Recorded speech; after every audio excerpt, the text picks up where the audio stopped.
Keep spraying at the coal there because that odor will drive him to come this way. There he's but his head is coming out. You good? There he's coming out. There he is. You see him? Yep. Oh my God!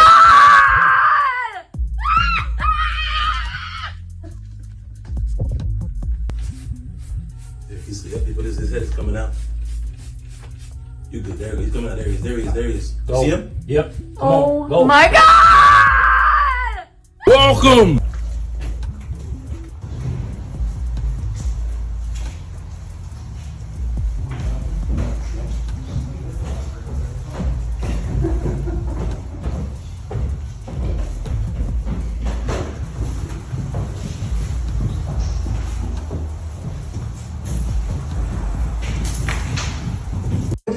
We just went through a powerful prayer over here. And I go with this. For he that hadn't sinned, cast the first stone. Now, I understand that what he did on social media was not proper. But he was telling the truth. Yes. Right. He was telling the truth. That this guy came to this program, and if it's true, if it's a lie, tell us a lie. That he couldn't even have his office cleaned. Right. The facilities are dirty. And this what he walks into as his first day as a head coach? Now, if it's a lie, tell us it's a lie. But if it's not a lie, then that sounds like something that's from your back. Yo.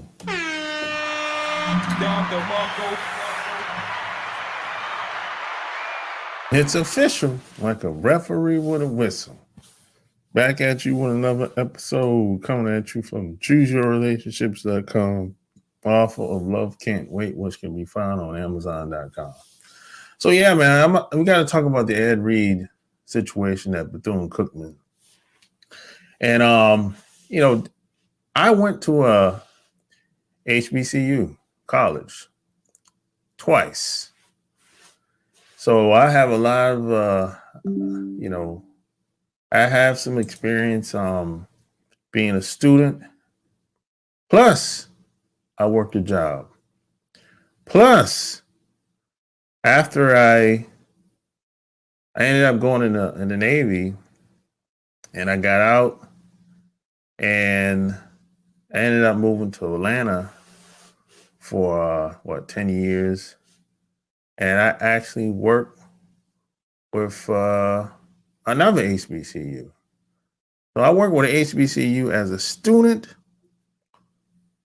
Plus, I work with an HBCU as an adult. So I have a lot of experience dealing with HBCUs. I know a lot of I understand a lot of things that happen.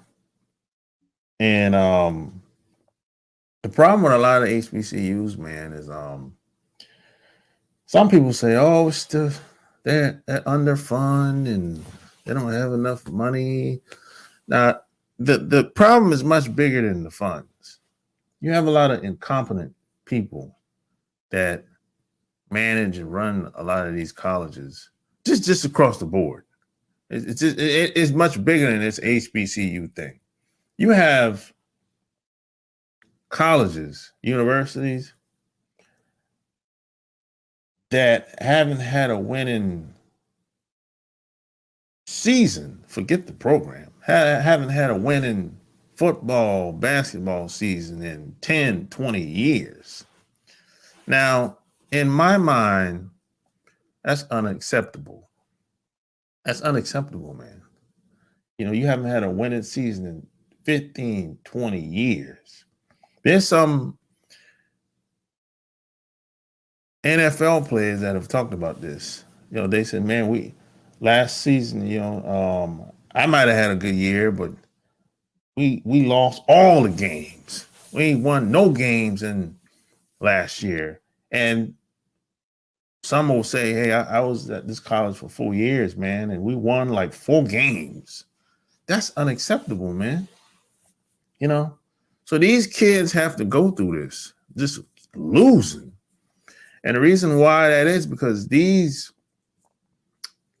lot of these athletic directors on the staff of these colleges are losers, man. The staff itself, they're losers. It's hard to win with a lot of these people because number one, they don't care about these kids. That's just, it is what it is, and that's partly the reason why I left these HBCUs and went in the military. I'm like, I'll do this shit later when I get out.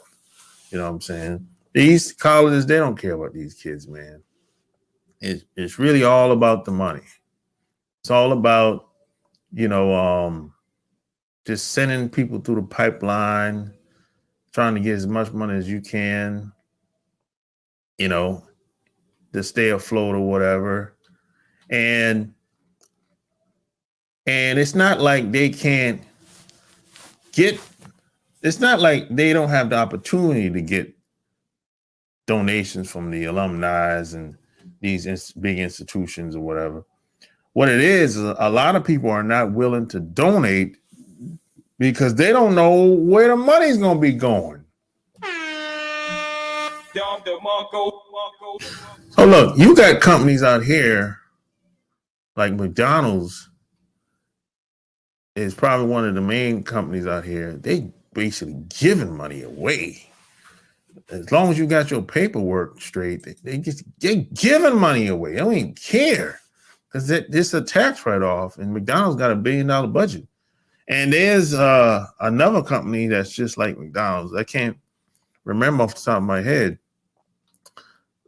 They giving money. If you can't get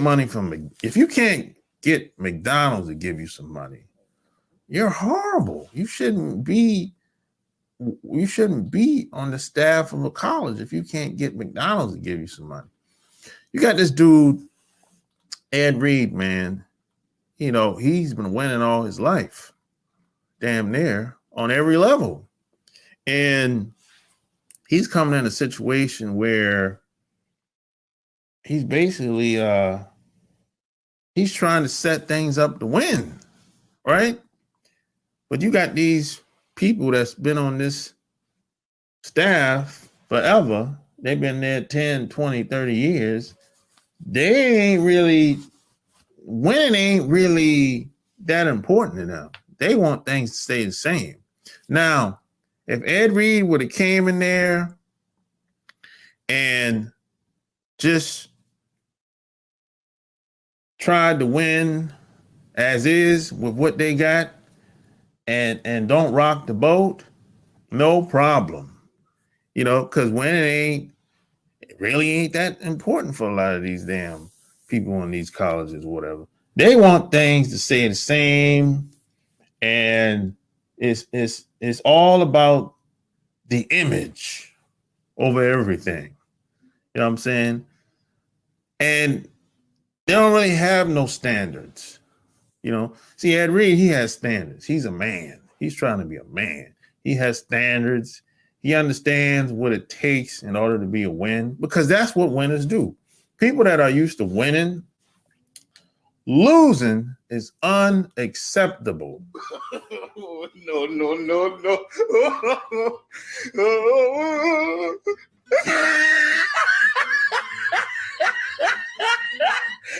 Losing is unacceptable. But a lot of these frat brothers, these boule cats, they sit around thinking about what white people are gonna think and all this crap, and they're happy with losing because they don't care. They don't care. They just want things to stay the way it is, the way it's always been done, and just don't rock the boat. And it's all good. That's usually how it go, And Ed Reed said something that that was very important in the videos, and another thing, them videos, that's what these guys at Bethune-Cookman on the staff, that's what they really didn't like. They didn't like the fact that Ed Reed started doing video publicly because they feel like, hey, he's putting us on blast and we're going to lose our jobs. So they got these comfy jobs that they've been having forever. and they ain't doing nothing. So Ed Reed said, hey, man, I've been here a week and a half, and I've done more than people that's been here for 10 years. And I believe him. And plus, he's speaking his mind. So a guy like Ed Reed scares the shit out of some of these guys because they're looking at him like this dude is a loose cannon. He crazy. Something wrong with him. You know what I'm saying? They'll take the clips of videos of him talking and say, hey, he's an angry black man and all this crap or whatever. But what about the kids? What about that mold? And the trash they were picking up, the mold that they say were in the building and in and outside the building. And these students is picking up trash. Look, man, I'm not picking up no damn trash if I'm a damn student.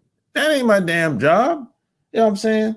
So they'll forget about all the good he did within 3 weeks' time and just take a couple video clips and use that against him to basically get rid of him. And he ain't really had a contract anyway, you know. And 9 times out of 10, I think they were going back and forth with the contract more than likely. And I think Ed Reed was like they were working it out or whatever. And more than likely, in that contract, they probably told Ed Reed he had to cut his hair and cut his beard. More than likely.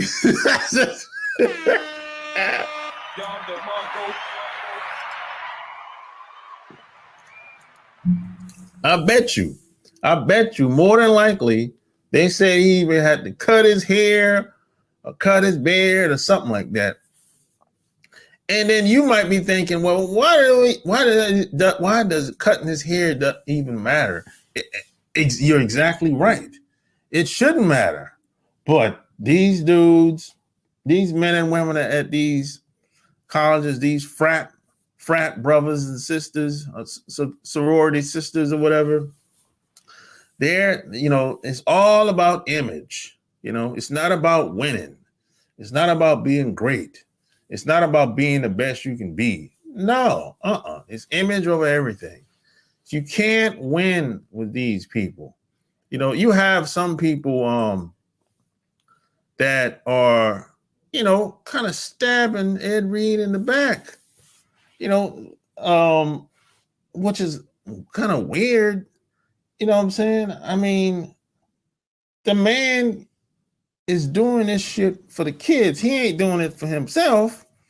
And the AD, the athletic director, or Reggie, said, I saw the interview he did with Roland Martin, where he said he told Ed Reed about the situation on campus and he knew everything or whatever.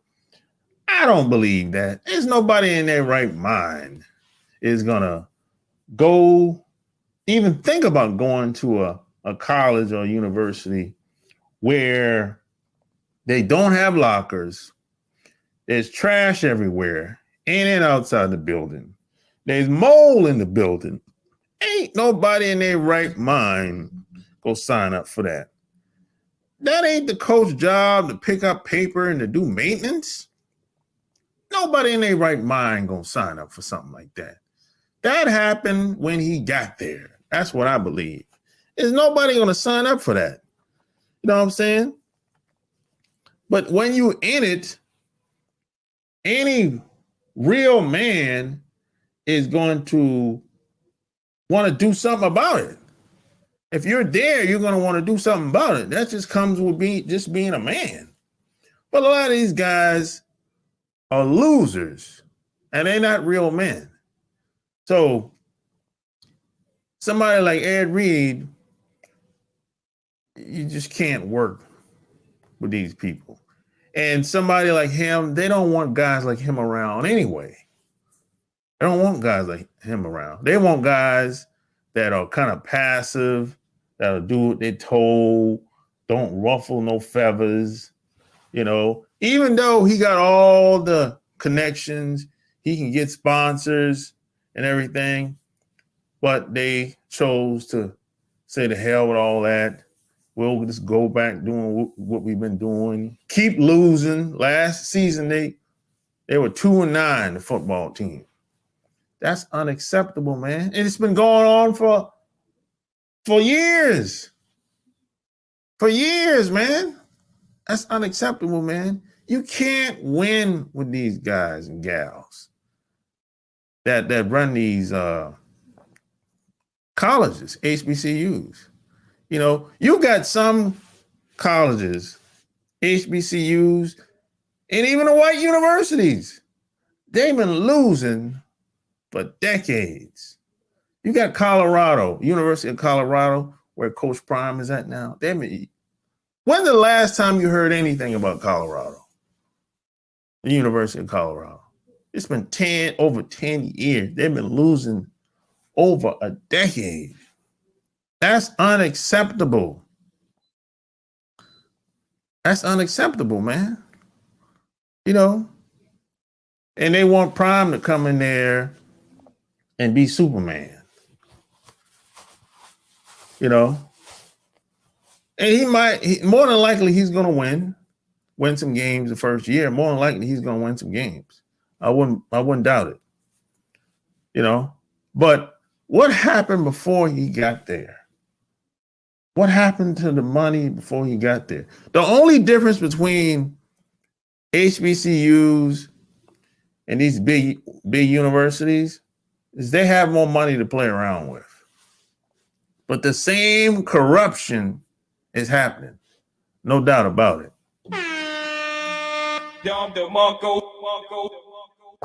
You know what I'm saying?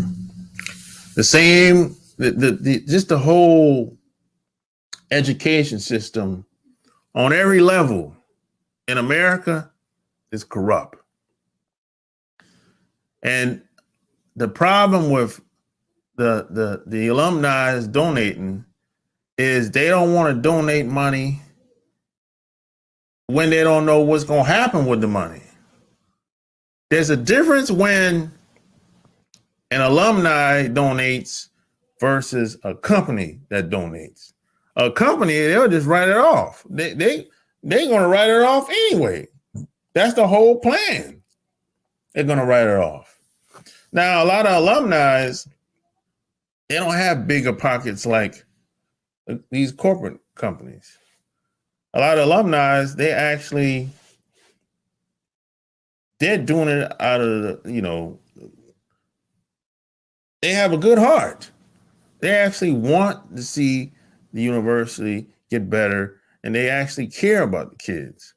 But if they think the money is going to be mismanaged, or somebody going to put it in their pocket, or get some type of kickback from their buddy that got some company working on the campus, most of them gonna be like, hell no, I ain't donating the money to the motherfuckers. You know what I'm saying? See, it's easy. And when it comes to these big universities, they don't really have to have a relationship.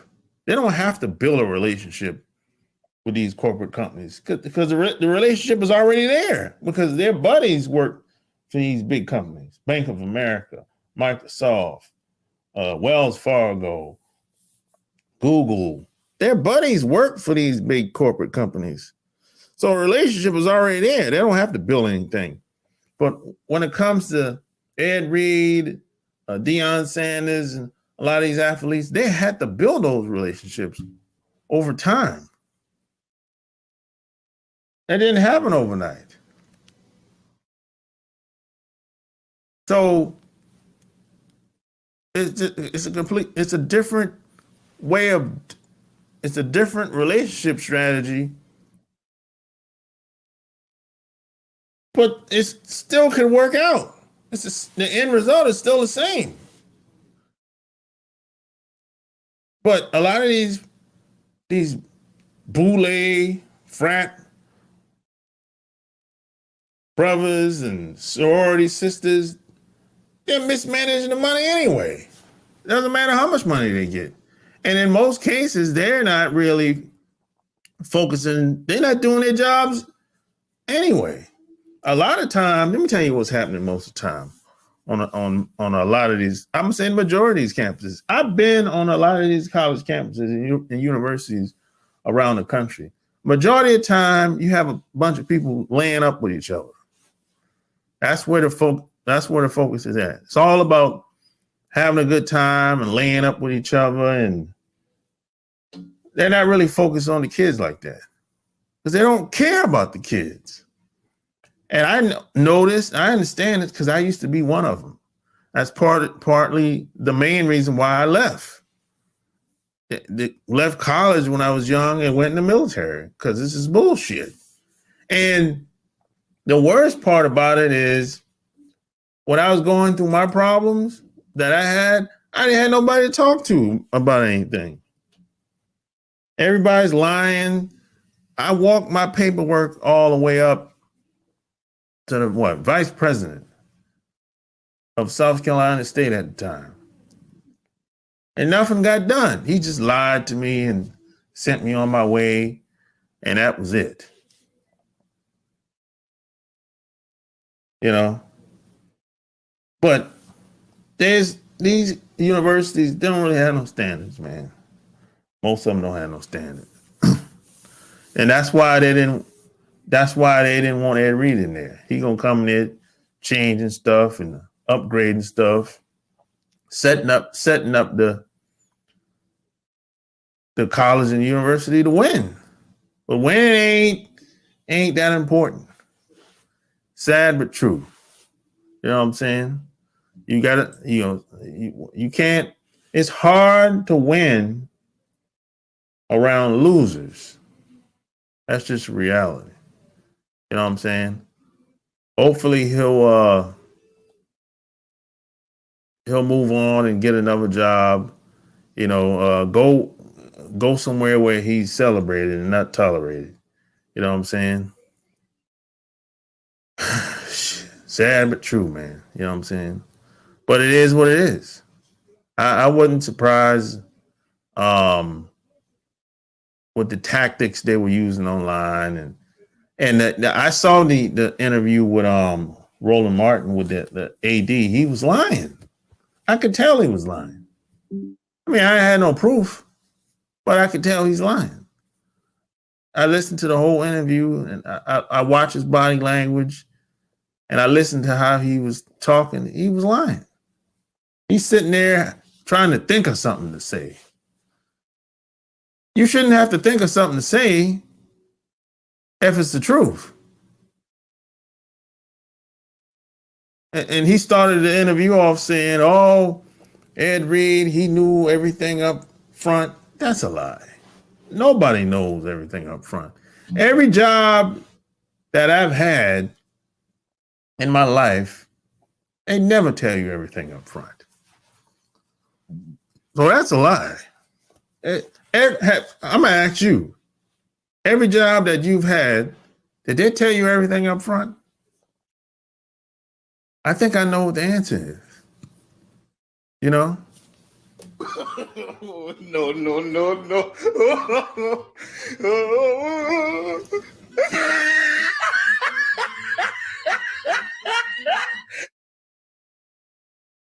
So, share the video, tell me what you think below. And don't forget to check out the Love Can't Wait podcast and the Patreon. Until next time, I'm out. Peace. If you like this video, share this video. And if you want to support my channel, click the thanks tab and leave me a donation. 2, 5, 10.